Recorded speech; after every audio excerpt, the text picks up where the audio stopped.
Selamat pagi, salam sejahtera. Isu hangat pagi ini, Agung berkuasa untuk gugurkan jawatan Perdana Menteri pada 1 Julai. Berita sepenuhnya, bekas Menteri Undang-Undang berkata, krisis yang ada sekarang boleh diselesaikan dengan mudah, di mana Yang di-Pertuan Agong boleh memanggil Perdana Menteri menghadap dan memberitahu beliau jawatannya sebagai Perdana Menteri akan digugurkan pada 1 Julai 2021. Dalam masa yang sama katanya, Yang di-Pertuan Agong juga boleh menamakan penggantinya dengan serta-merta, kata Datuk Zaid Ibrahim. Beliau yang juga seorang peguam berkata, Yang di-Pertuan Agong juga boleh mengarahkan Parlimen bersidang untuk memilih Perdana Menteri baharu jika itulah yang difikirkan terbaik. Notis 28 hari untuk Parlimen bersidang tidak perlu diikuti kerana kita dalam darurat dan segala keputusan Yang di-Pertuan Agong adalah sah semasa darurat, termasuk isu notis mesyuarat dan ianya tidak boleh dicabar, kata beliau.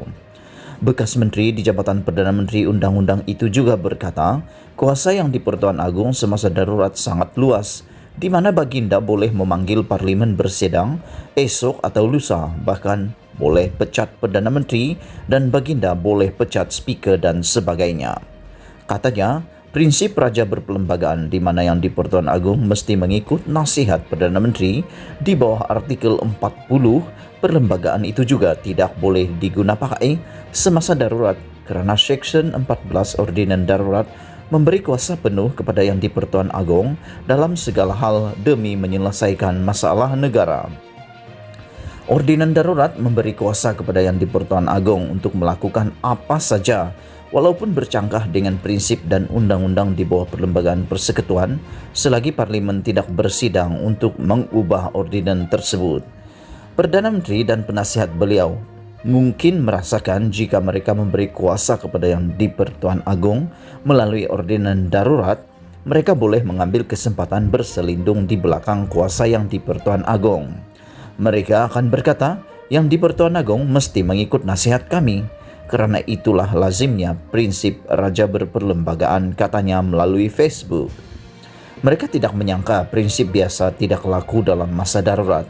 Yang di-Pertuan Agong dan Raja-Raja Melayu juga ada pendirian sendiri dan tidak mau jadi pak turut, katanya lagi.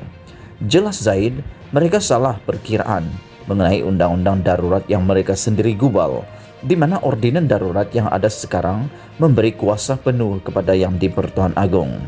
Jadi, isu Baginda perlu mengambil nasihat Perdana Menteri sebelum mengambil apa-apa tindakan itu tidak timbul, kecuali Parlimen bersidang dan mengubah perkara 14 ordinan darurat sekarang.